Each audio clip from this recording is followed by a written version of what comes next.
Hey everyone, welcome to our Planning Your Music Marketing for the Rest of the Year webinar. I am Tim. I'm the head of advertising at found.ee, and I'm joined by Taylor from my team, as well as two of our guests. Before we do introductions, we're just going to give people a few minutes to filter in. And so, yeah, we can just hang for just a second. If you're tuning in from around the world, if you want to just let us know where you are tuning in from in the chat. I am based out here in Los Angeles. It is a lovely Friday and not oppressively hot like it usually is. So that's a good thing. Yeah, Taylor here. Hey, Kimberly. I'm in Charlotte, North Carolina, and it sounds like, Tim, I think you sent all the heat down to Ariel in Denver. He said earlier it's pretty warm there. So, hey, Calvin. Hey, Nathan. San Fran, Puerto Rico, all over. Awesome. This time we've got Puerto Rico. I think they win for the farthest tune-in so far. I always like to see who's the furthest away from the U.S. Well, Puerto Rico is the U.S., but you know. I see some familiar names in there. I think Ketcha and Calvin. I remember seeing you two on previous webinars. So hello again. I'm glad you liked us enough to come back.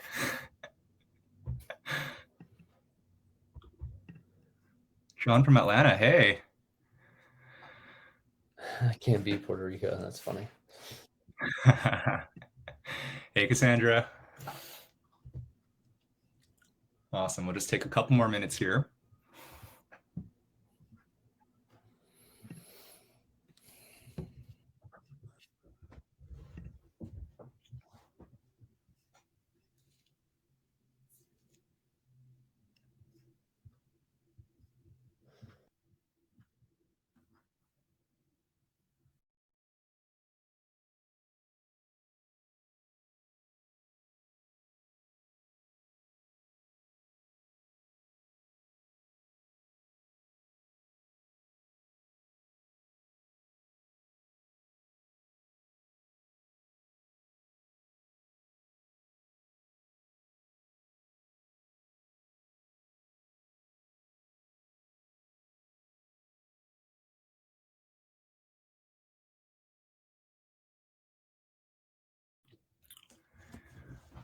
And we have Rebecca from our team as well, who's our director of operations. She's just going to be moderating the chat today. So you'll see her in the chat asking questions and asking questions in the poll as well. So.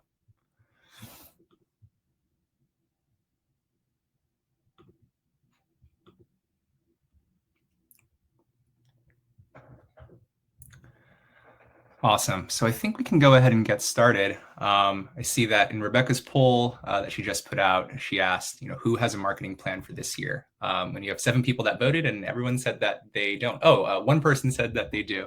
So that's good to hear. That's hopefully something that we can help you get started on after this webinar. The objective of today's session is really to give everyone a better understanding of how to approach planning their releases for the rest of the year, and also the things that they need to consider, when planning their releases in the rest of the year. The things to keep in mind when setting things like timeline and budget and just everything that goes into that sort of fall and also holiday, push, towards the end of the year. So hopefully after today's session, you all will leave with a better idea of how to plan the rest of your year. So we can go ahead and get started here. I'm Tim. I'm the head of advertising at found.ee, and we have Taylor with us, who is our director of revenue. We're joined by 2 guests today. I'll let them introduce themselves. Ariel, do you want to go first? Sure. Hey, thank you to found.ee for having me today. My name is Ariel Rosenberg. I oversee a lot of the day-to-day activity for a record label that we launched about 2 years ago in partnership with the infamous String Dusters called Americana Vibes. We are putting out music on a pretty regular basis. And I'm excited to hear your questions and see if I can answer some of them. Thank you again for having me. Thank you. Hey, y'all. Thanks for having me today. I'm Ashley Moyer. I'm a senior project manager at Rounder Records, which is part of the Concord Music Group. We are actually the largest independent label in the world at this point. So we touch on everything from recorded frontline music to publishing to theatricals and catalog. So I'm excited to be here.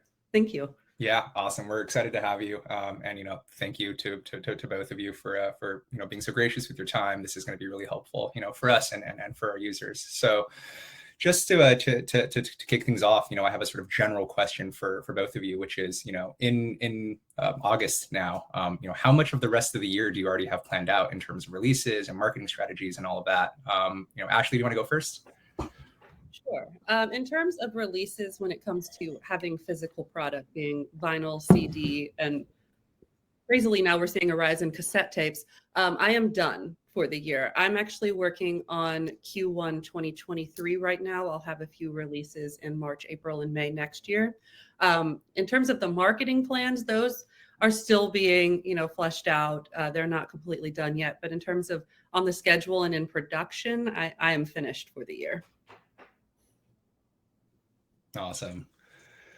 Ariel? Congratulations. It's being done for the years of releasing.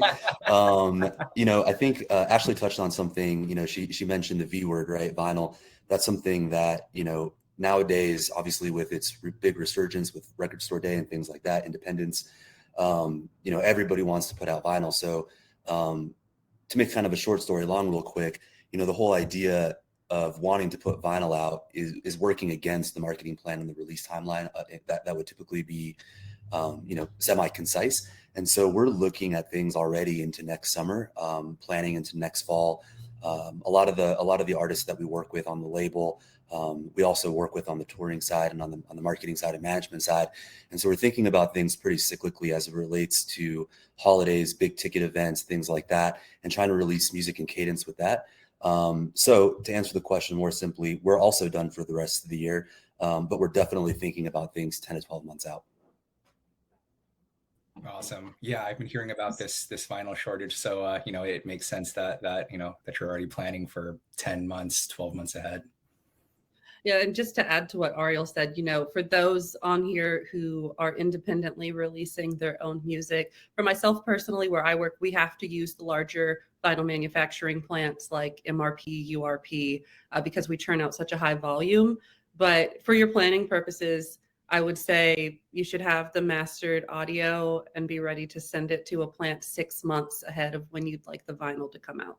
Yeah, that's super important. I mean, I think we're already running against the clock a little bit here with December, which is, I think, less than 6 months out.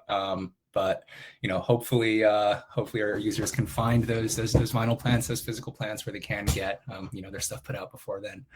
But I think speaking of timelines, speaking of planning for what's ahead, I think we can. This is a nice segue into our first sort of topic generally, which is planning for fall releases. This is fall's just around the corner; it's a month away. So yeah, I just wanted to kick things off with that and ask both of you. Speaking very generally, how do you get started with planning your upcoming releases? What are the first steps that a label or a management company looks at for their artists when planning when they have a release that they want to put out and they're starting to plan for it? For me, I mean, everything starts with the songs. It starts with the album, and from there, we craft a specialized marketing plan for that particular record. So, our priorities are twofold. Obviously, overall, you want to be growing the artist as a whole's visibility, their brand, through touring and everything. But then the second part, being at a record label, importantly, is this particular record. We don't really have 12-month album cycles anymore. It's expanded out more to like 18 months. So a lot of what we're looking at when we're planning our marketing, obviously, I'm sure we'll get into budgets a little bit further down the line, but that's certainly something that we're looking at. Timing around a tour, what else does the artist have going on in addition to this new music that we could use as tentpole markers for this release. So, when you're that far out, it's really setting up your tent poles and seeing what you should be doing to work around those. Yeah, and I'll really well said, and I'll add to that in that the music, the art in and of itself, right, is is where the plan is birthed out of, right? And you're thinking about it, not to sound like your college marketing teacher, but it really is the 4 Ps of marketing, right? It's product, place, price, and promotion. And these are the things that are really critical when you think about putting a plan together. To Ashley's point, what does a tour look like? Here's an example. One of the artists I work with today, we put out a Grateful Dead cover of Black Muddy River, and we're right smack in the middle of the Days Between, which the Grateful Dead community recognizes as Jerry's birthday and the day that he passed away, right? And so 100% time and place. We found a great artist to do digital artwork for us.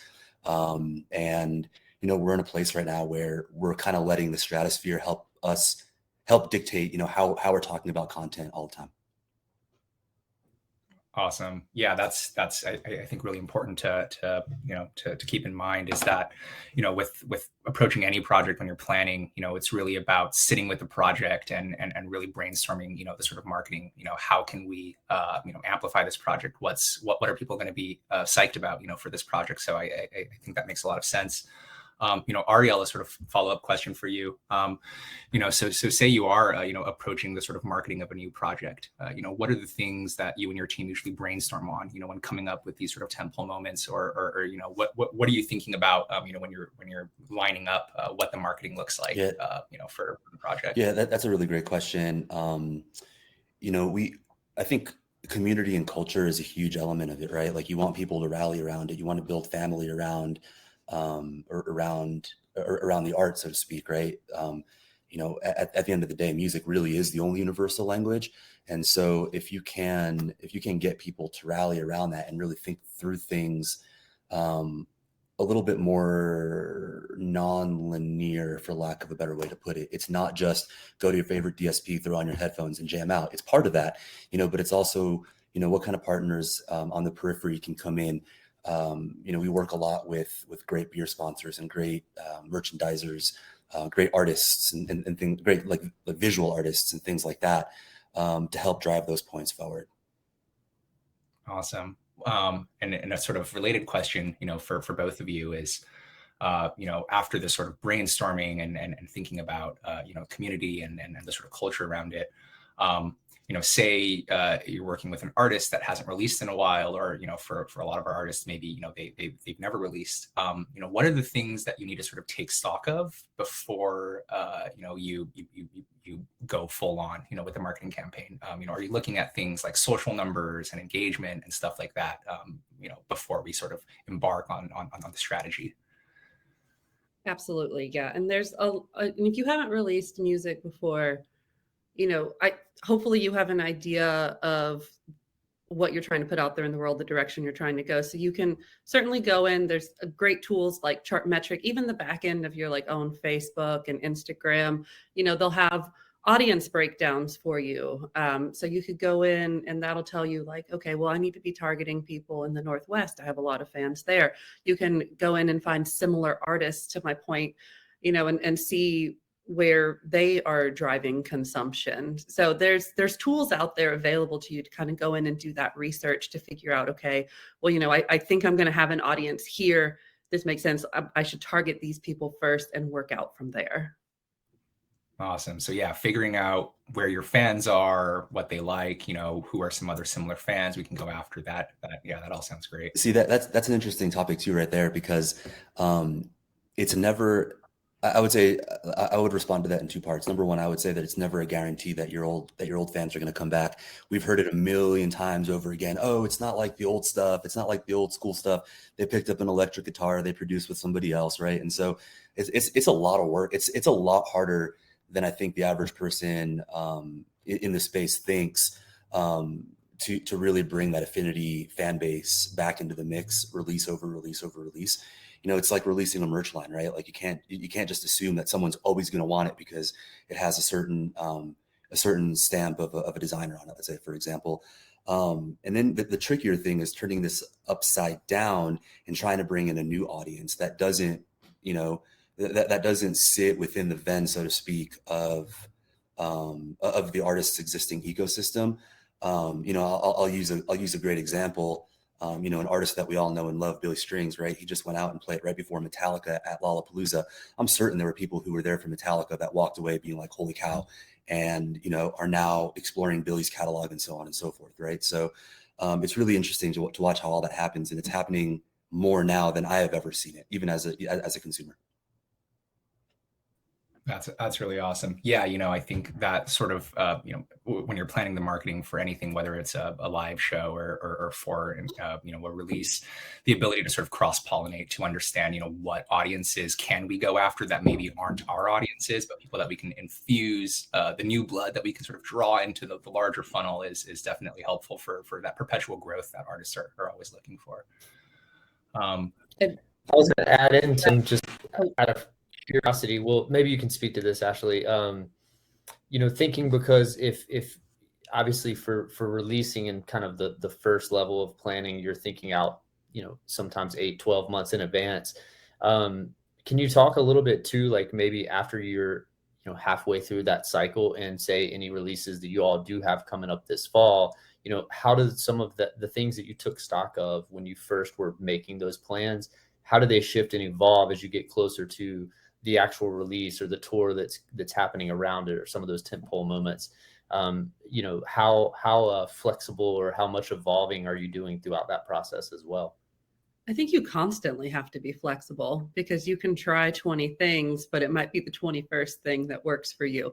I mean, I would say definitely, you know, if you're running advertising and say you started with a 50% split of your revenue between Instagram, Facebook ads, and YouTube, I would watch those and say, you know, well, it's really taking off on Instagram. I think I should funnel some of these funds over here. So you're constantly fussing with the numbers and playing with the budget to try to, you know, create this avalanche moment in an area, in a space where the people are flocking. I mean, I can give an example.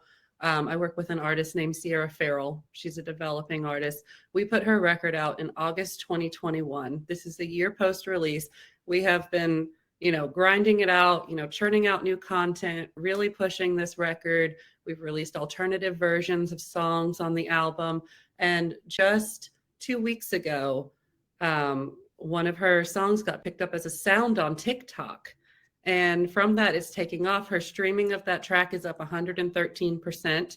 This month, a year post release, she's sold 2,100 vinyl units through indie retail. You know, so really connecting with those partners and making sure that you have a plan for each facet is so important. And to your question, it's constantly changing. You just need to stay on top of what's working. And if it's not, you know, just put your head in the game and figure out what else you could be doing to try to make it happen. Because it's not always going to work 100% the first plan that you put out there. Sounds like good life advice too there, Ashley. Thank you for that. Yes. Ashley, I think that's a good segue into one of our questions that we received from one of our attendees. Here's a question from Irfan. And he writes, you know, does it make sense to model a first ever release by an indie artist on the processes of an established label? And if not, how does a first time approach differ? You know, I thought that just really sort of, you know, that question fits right in line with what you were just mentioning with one of your developing artists who sounds like they were just kicking off. I think on a small scale, you should look at what people are doing. You know, obviously, you know, I'm not expecting y'all to go out and have a $50,000 marketing budget like I do on some of my projects. But, you know, my rule of thumb is whatever you spend making a piece of content, you should put aside at half that for advertising and marketing expenses. If you don't have 50%, at least 30. So if you spent 10 grand making a video, you should plan to set aside 2,000 to 3,000 to advertise and market it. I mean, I kind of hate the saying, like, you have to spend money to make money, but you know, that's kind of the world that we live in. You know, to grab people's attention, you have to spend those dollars, which that to me stresses the importance of having a newsletter list as well. Mm-hmm. Because you're directly in front of those fans. So, and if I could tout found.ee for a second, y'all have your links where you can pull up a QR code for each of the links. We've taken that and made little tabletop stands for some of our artists on tour with the QR code to sign up for their email list. So it's little things like that you can be doing. It's like you really just want to bring the barrier of entry down and just say, you know, here's this one step, follow my newsletter. And then once you get them there, then you can start hitting them with more things. Totally. Yeah, that makes a lot of sense. Irfan, I hope that is helpful for you. We have one more question that we're going to answer before we move on into our next session, which is talking about timeline and budgeting. There was a question I saw earlier from Luke, which is, I think it just went away there. But yeah, Luke asks, my name is Luke and I'm a new artist and industry vet. Working up my plan now and would love some help figuring out where my target market spends their time online and how to target them. We lean indie and Americana. I know, Ashley, you mentioned Chartmetric as a good source to sort of figure out, where your fans are. I'll open up this question to both of our guests, if you have any input here on where to figure out, where a new artist's target audience is. It's interesting. I spoke about this a little bit earlier. And when we look at like affinity brands, let's say, for example, we go, I think that there's something like Chartmetric, right? That's a great resource, but then it's like literally thinking physically where our fans spend their time, like in the, in real life sense, right? So like if you're leaning indie, right, it can be assumed that maybe there's people that spend time at craft breweries or, at certain local restaurants, coffee shops, things like that. And building that into your digital marketing and getting people who like things that are typically liked by the people within that community, so to speak, is often a good gamble. We in the bluegrass space, for example, we target a lot of the outdoors, a lot of the fly fishermen and women, outlets and media and things like that. So we try to think just outside of the realm of music by itself, and typically that's turned around some pretty good results. I think that's really important. I think for a lot of DIY musicians, the first thing that you think about when thinking about your target audience is artists that are similar to you. You're looking at your Spotify similar artists. You're thinking about the artists with followings that you want to target, but maybe our DIY artists aren't thinking about what things outside of music are is my fan base into. What other communities and cultures are they a part of? So that's a really good insight there. I have a question about that too for you all, is when you're thinking about that, because I think to Luke's point is there's probably kind of a combination of things, like to what you're just speaking on, like finding new fans, obviously for a new artist is going to be important. But Ariel, to your point of like trying to not only keep your existing fan base engaged and into the music and kind of still in part of that community.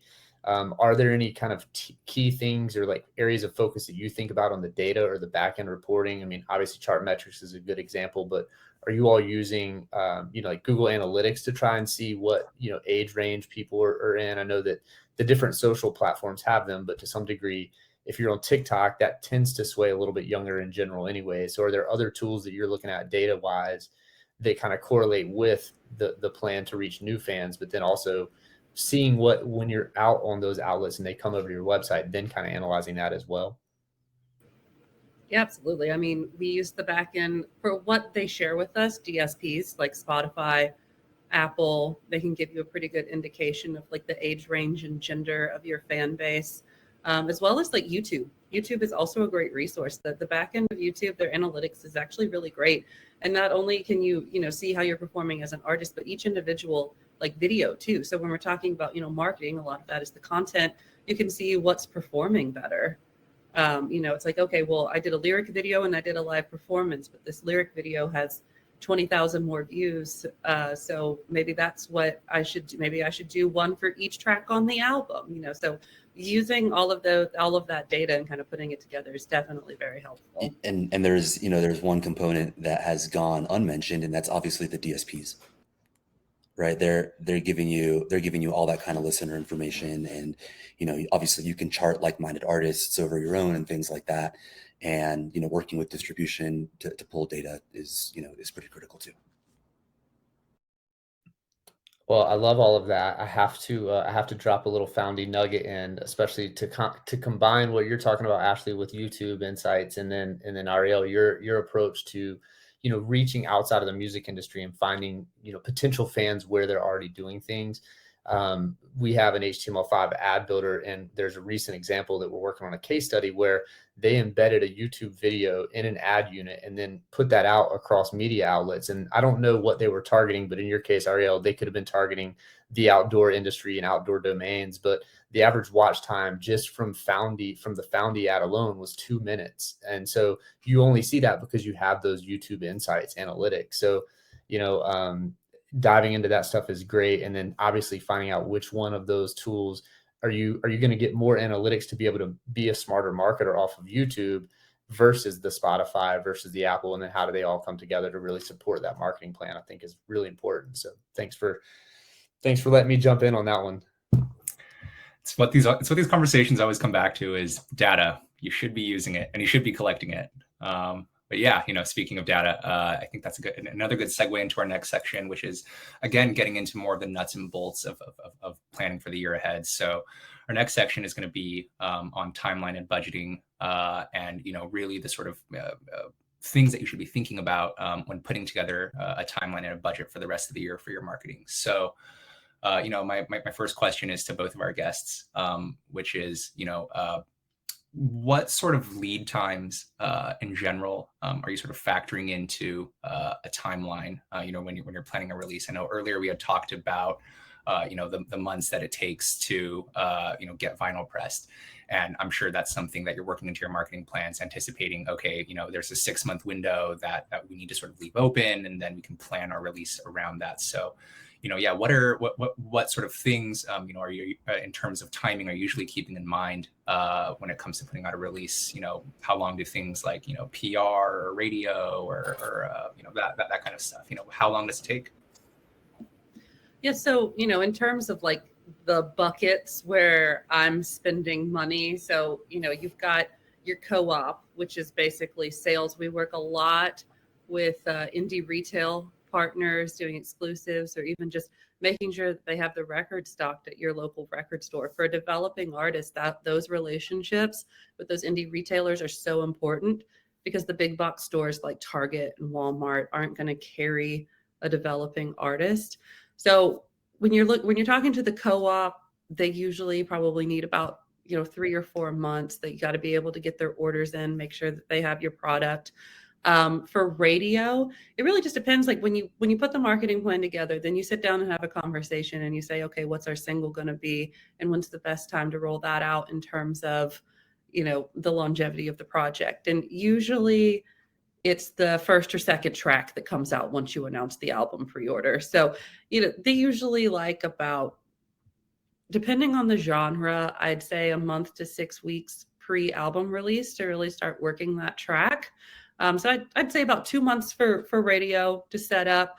Publicity, it depends on whether you're talking about long lead or short lead press. So short-term press, like you could send, notes a week or two before a track or an album drops and says like, hey, this is coming, will you write about it or will you share my video? For a long lead press, you're looking at about 3 or 4 months, depending on, when their publication cycle is.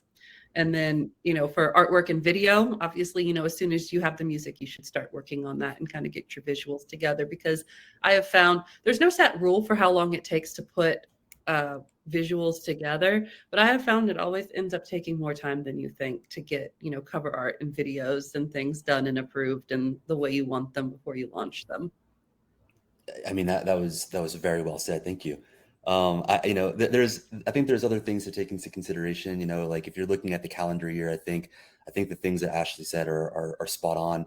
But then you throw in the mix things like the holidays. Record Store Day happens a couple times a year.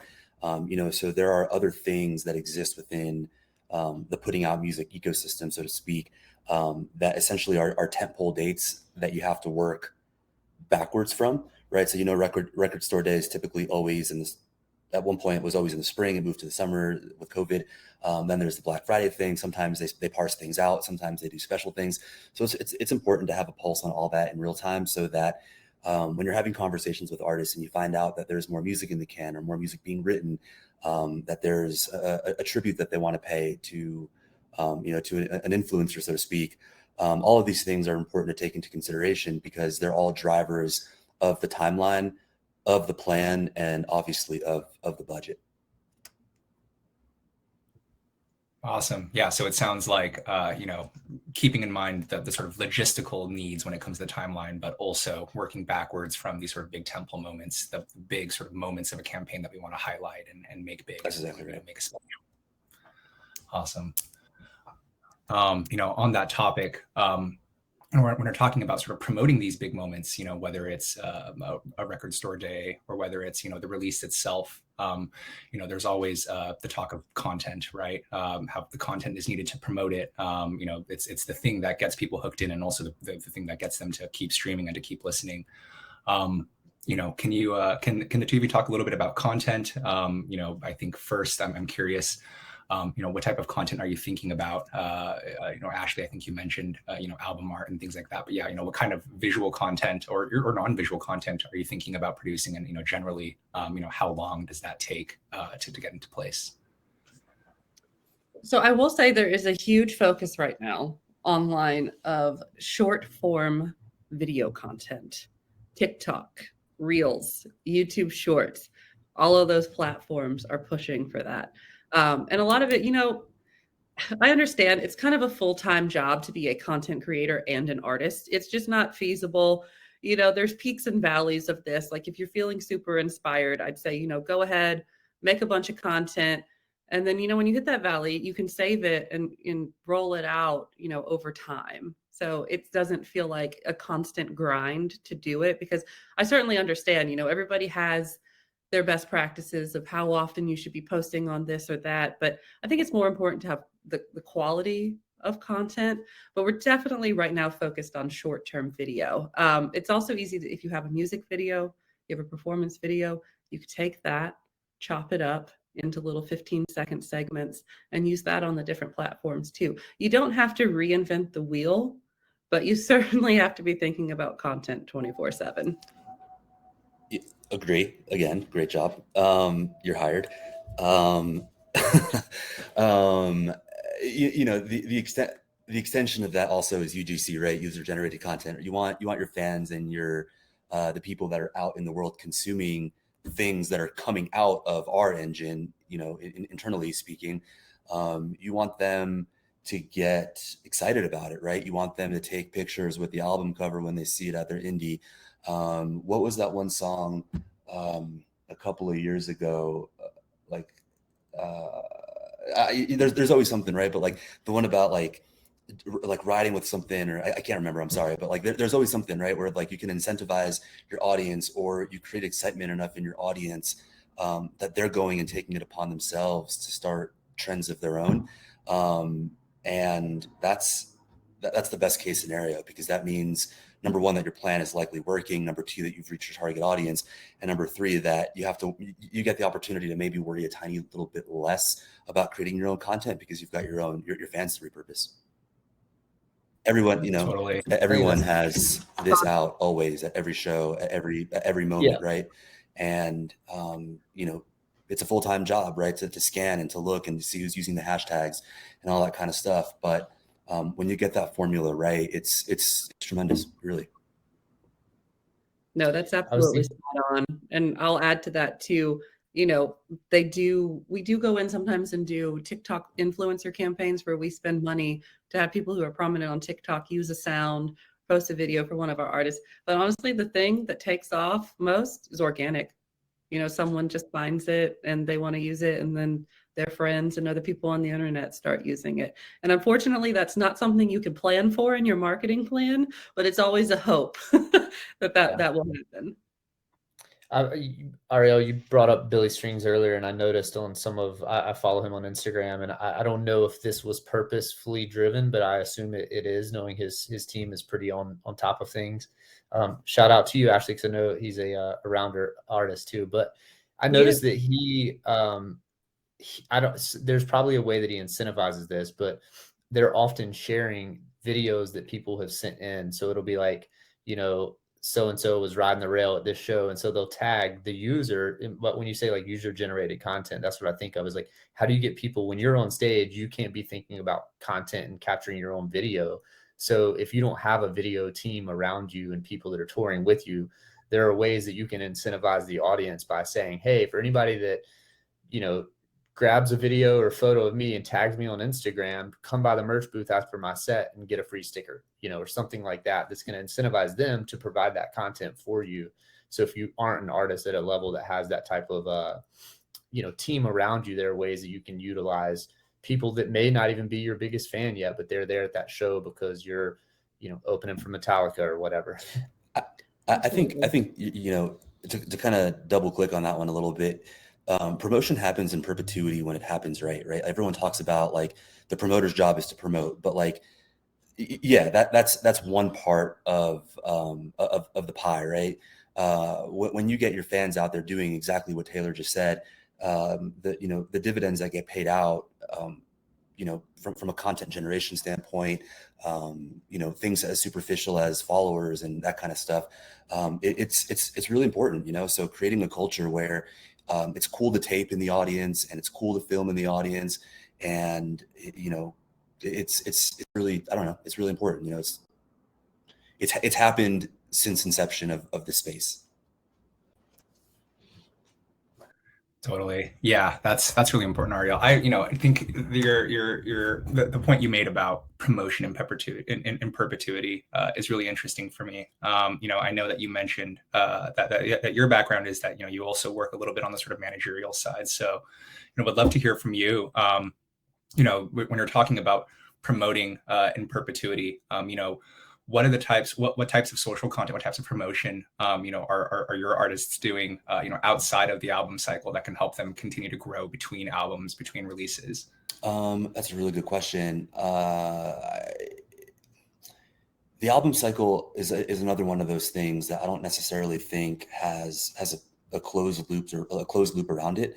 One of the artists that I work with, the Infamous Dream Dusters, they put out an album in February, and on the album art, it's a little, if you think about bluegrass and things like that, like the album art certainly doesn't fit into like the standard Bill Monroe-esque bluegrass concept by any stretch of the imagination. But it has a really strong image of a young girl walking away from what we call the fray, right? The album is called Toward the Fray. And we've used that image throughout a variety of social media posts and throughout content and things like that. If you scroll through the band's feed, for example, you'll see her on what's it called? The Pacific Coast Highway, I think is the name, right? When the band did a California run, right? You saw her at the base of Red Rocks when the band was here in Colorado at Red Rocks. You saw her beachfront, hanging out, promoting summer vacation and some merch and things like that, right? So we always find a way to throw a hook if we can. Yeah, I mean, does that help? That answers your question? Yeah, that's super helpful. That's exactly what I was looking for. Is how do we? I think just reframing the question, right? It isn't necessarily about promoting between album cycles, but how do you take a big moment, something that your fans have an emotional attachment to, and stretch it out so that we're keeping our core fans engaged while also appealing to new audiences. And the strategy that you mentioned is great. Yeah, I mean, Twitter perfected it with the hashtag. Totally. Yeah. Cool. So, while we're talking about timeline, before we move into budget, I see a question from Kimberly, which is, how do you choose which artist to put out and when? I have an American artist and a German artist that are both in the hip hop genre. Ariel, I know you mentioned earlier that, it's really about sort of working backwards from big tentpole moments while also keeping, sort of logistic timelines in place. Is there anything that you can say to, on this question? Yeah, I think the only thing really to be mindful of, in my opinion, is oversaturation. It's a real thing, especially where I live in Colorado. You can literally see bluegrass 8 nights a week, and in Nashville too. I know that as a fact. So I think just being cautious with that. Being willing to take risks as an artist, working in tandem with management and label, is pretty critical. Also, right? Everybody as a collective has a pretty good pulse on what's happening in the space, who's recording, and things like that. So yeah, I would just say oversaturation as a red flag would be my biggest my biggest warning. Totally. 100% agree. Yeah. Yeah, it sounds like it's when you're working with a larger organization like the ones that you two work for, it's not only about timelining for one artist project, but timelining for everything that you're working on concurrently. What is what it sounds like. Yeah. But I always tell all my artists too, it's like you spend a lot of time making a record, perfecting your art. And then a lot of times they seem to be in a rush to get it out. And I'm like, no, you spent 2 years making this album. Let's not put it out in 2 months. Let's get our plan together and do what serves the music best. That's always what I'm looking at, is what serves this artist and this music best. And we go from there. It's funny when you said that. I noticed Ariel instantly started smiling, and I did as well, just because from my agency days, that is the number one thing that we run into. Is that an artist puts out their they finish their magnum opus album, and it's like, we want it out now. Which is understandable. You're an artist and that's what you want to do, but I think you're excited. Yeah, I get it. Yeah, I think if there's anything to learn from this session, is that marketing requires planning. That's when it's the most effective. So just hold your horses a little bit. Absolutely. Well, I was just going to add one thing to Kimberly's question. I think we talked about it in one of our newsletter series, or maybe even a webinar early this year. But thinking if it's an up and coming artist that doesn't have that existing fan base, or like a major existing fan base, then you may want to try to think about the calendar year and when are all the other major artists putting most of their albums out. Maybe you want to avoid that so that maybe you can cut through on some of the PR, the publicity approach, or things that to in a little bit different light, to Ariel's point about oversaturation. It's not just, in a local market, but it's like, where can you find a time that works with your schedule, that you can also plan those other things around, that might break through some of the major, artists that are releasing stuff that are already out there as well. And I'm going to play devil's advocate to that too. That's a great point. And I think that's sage advice. I will say another example of that is the reverse. So we put out the Robert Plant and Alison Krauss record last year. It dropped the same day as Adele. But our numbers went through the roof because people that were there buying the Adele record were also buying Robert Plant and Alison Krauss. So it carried the numbers. So I was talking about indie retailers earlier. If there's a band that you're a huge fan of, that you think their audience would be well matched with you, and they've got a record coming out, and you want to do like an indie retail push at some of your local record stores, maybe it could be right there in that bin next to the other artist that has a record out. So you could play both sides of the coin there. But I'd say in general, yes, I would avoid major competition. In the press front as well, I would say avoid sending stuff on Fridays and Mondays. That's where your main competition is going to be in the media. I think it goes back. Yes, I think it goes back to the whole like time and place thing as well, right? You'll never know until you know that Robert Plant and Alison Krauss and Adele released an album on the exact same day. And so I think it's just I think it's one of those things. If there's a big picture in mind, case in point, we're sitting in what Grateful Dead fandom refers to as the days between. It wouldn't have really made a ton of sense, or maybe it wouldn't have resonated so much for the artists that we work with to put out a Grateful Dead cover on any other day besides the Friday that sits in that week, right? Everyone who cares about the space is thinking about Jerry and listening to the music and going down memory lane and so on and so forth. And so this was one of those instances where we felt pretty confident about dropping it, even having released a video for something completely different for the same band earlier in the week, right? This was one of those things where we knew that there wouldn't be too much of a risk for cannibalization because it was mutually exclusive of one another. Time and place is one of those things. It's either going to help you or get you. Totally. Yeah, that's really important to keep in mind. And by the way, I bought Alison Krauss and Robert Plant because I went to go buy Adele. It worked. Add me to your data points. Sorry, it kind of put some vagueness at everybody. Like, you could do that, and there also this works. But I mean, I think it just goes to the point that it's like, it's not a one size fits all. It's going to be different for every artist. It's going to be different every year, every season, what's going on. So, I mean, you just have to stay true to yourself in terms of the marketing and how you want to present yourself, and honestly hope for the best. You win some, you lose some. There's no guaranteed fix for anything, unfortunately. I wish there was.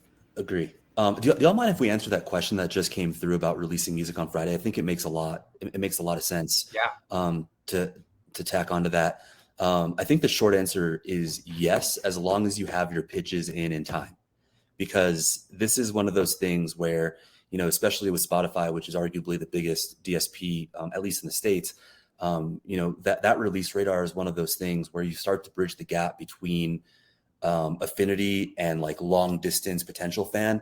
So I think the short answer to that question, in my opinion, is yes. Awesome. Thank you for that. There's a couple more questions that I see here that aren't really necessarily about the sort of marketing, side of planning, but, you know, I did want to address questions from Luke and David about, you know, what getting distribution is like for an indie artist, for someone who doesn't have a distribution deal. I think, Ariel, as someone who works on the management side, is there anything that you can say on this? How long does distribution usually take, and how does this sort of, brand new developing artist go about it? That's a really good question. It's something, it's something that we see all the time, right? Like you put A&R people in place to go and find somebody, but just because someone gets found, it doesn't necessarily mean that a distribution or a label deal is critical to success, in my opinion. I think in some cases, an artist who is passionate about the development of their sound and of their space and of their fan base, and all that. I mean, Billy's a perfect example too. I think it's really important, for a developing artist to go and do their homework and do their due diligence and build numbers. That stuff isn't ever a guarantee when you go and get represented by a label with a distro deal. I'm not the end all be all by any means, but for me, I would love to see an artist that has gone and done all that stuff, that has developed numbers and I mean, Bad Bunny, right? Look at what he did right at the beginning of the pandemic. The guy went out on a flatbed truck and drove around the 5 boroughs of New York City, and then went to WWE. Now he's one of the highest grossing touring artists in the country, in the world, right? And so I think the willingness to take risks and establishing that belief in yourself, for me, is far more important than going in and jumping into a distro deal with a label. Isn't it safe to some degree to assume that you're probably not likely to get a distro deal unless you have some numbers already to some of that proof of concept? And obviously it's not going to be at the scale, unless to your point, Ariel, I guess if there's like that perfect A&R person that finds you or discovers your music. But if you're not trying to learn and figure out how to get your music heard and out there and distributed on your own, I feel like the percentages and the odds are kind of stacked against you, as opposed to just like, being a brand new artist and getting that perfect distribution deal through the label that you, or the team that you want it to be through. How do you even get in front of them if you don't have some type of experience or something to show and prove? That's a good point. Yeah, totally. It's a sort of a cart and the horse kind of situation. Cool. There's a couple more things on timeline I want to hit before we jump into budget, which will probably be the last thing we cover in terms of timelining. And I'm also jumping around here a little bit. I think we've been talking about fall releases up until now, but I think that this is a good sort of segue into talking about timelining around the holidays. So, on the ad side, we tell our users to really be mindful of advertising costs, around the holidays. Advertising costs traditionally, spike through the roof right a couple weeks before Black Friday and pretty much continue like that all the way to the end of December. I wanted to ask, in terms of timelining a release around the holidays, is there anything else that you two think that we should keep in mind, to make your release as seamless and as smooth as possible? Well, I will say, if it's not holiday related, don't mess with it after Halloween. So if you're just putting out not holiday related content, we're always like, oh no, after November 1, we'll just wait till January, February.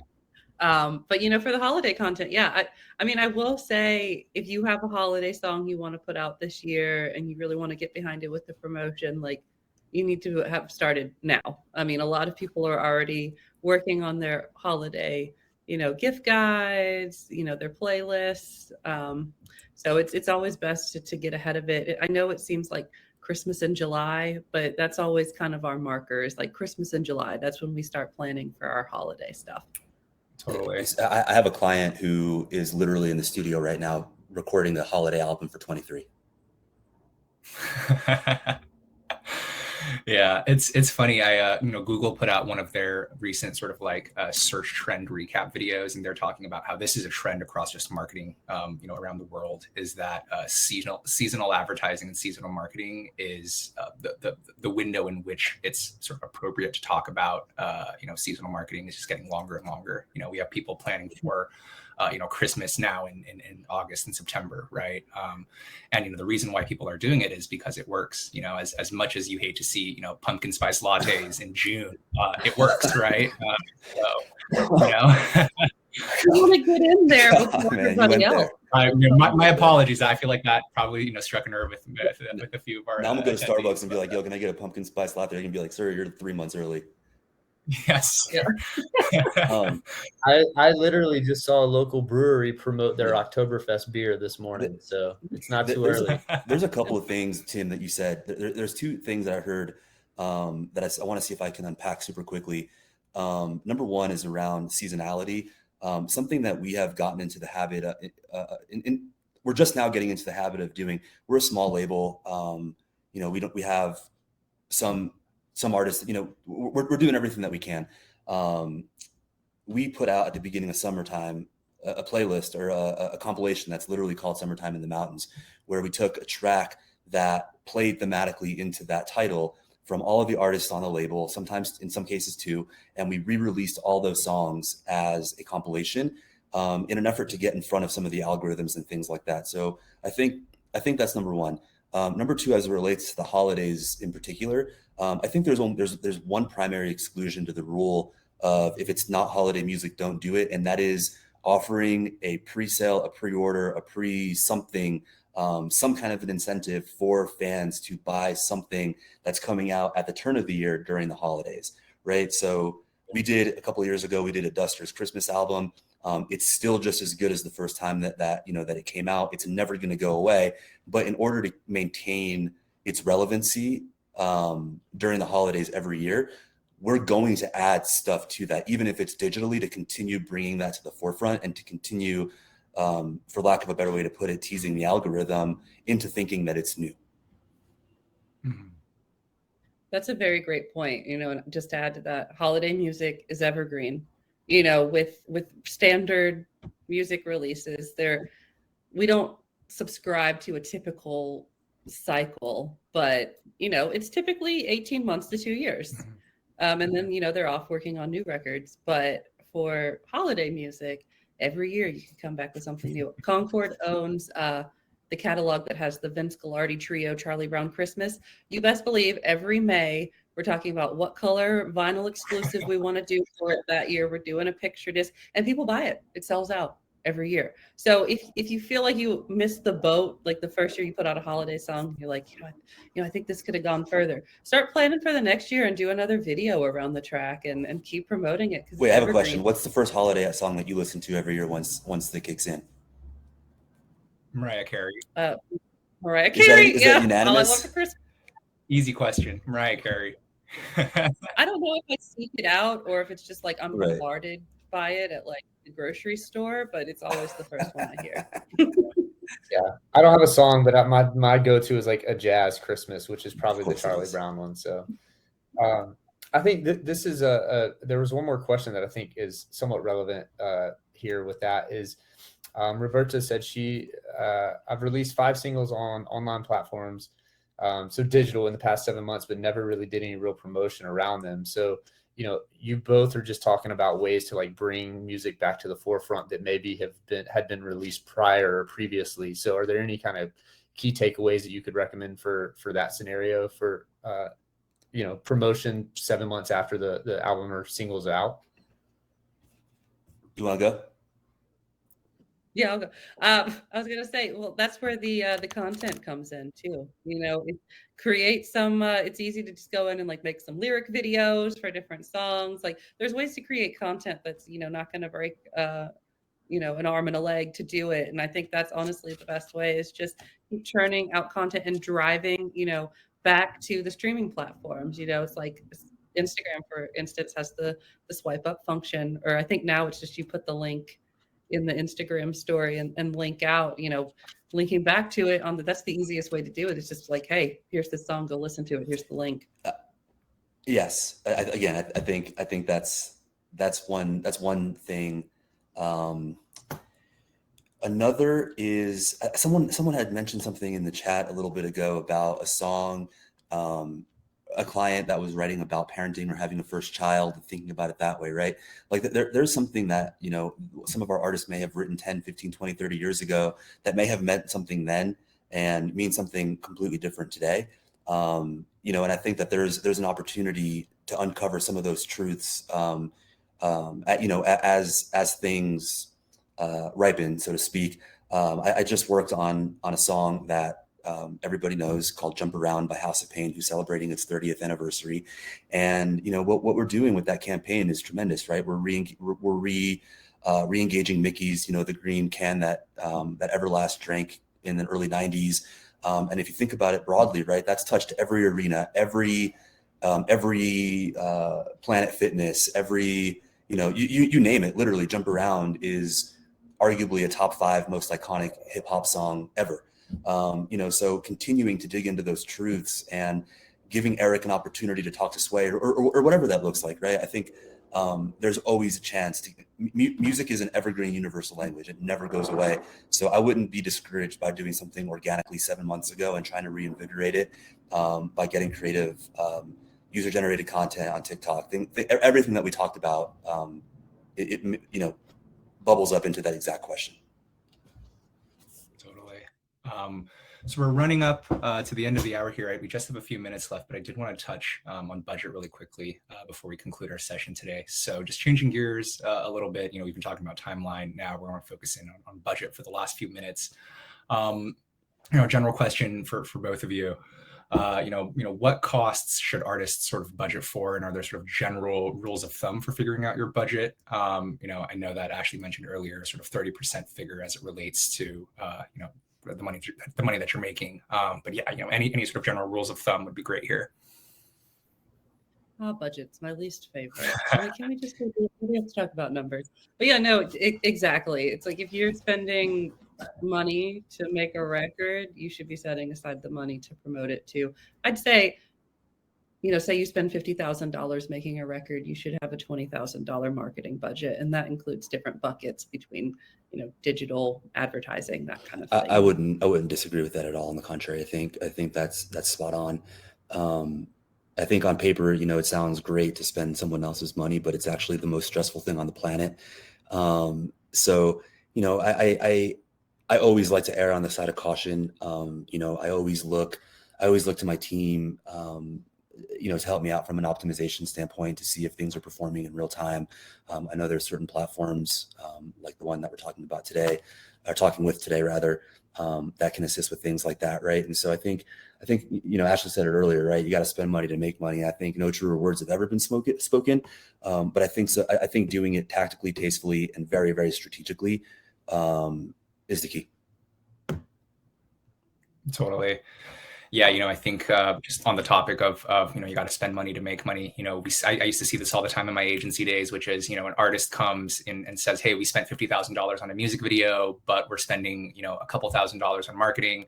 And what ends up happening is that you have this great piece of art that no one is able to see, right? Like the marketing is so essential to actually sharing your art, and it shouldn't be overlooked. It should be built into the plan, into the strategy from the very beginning. Exactly. If you're going to take the time putting it together, you want to put it out, get it into the world, you got to budget for it. Yeah. It's not just going to magically appear. It's people think that like CDs randomly show up at radio stations, right? Like as if that's not a whole thing that goes around that too. Yeah, just your mailing cost to send out Right. promo CDs now. Like media mails up to like $4 a pop for CD. It's absolutely insane. You got a budget for that.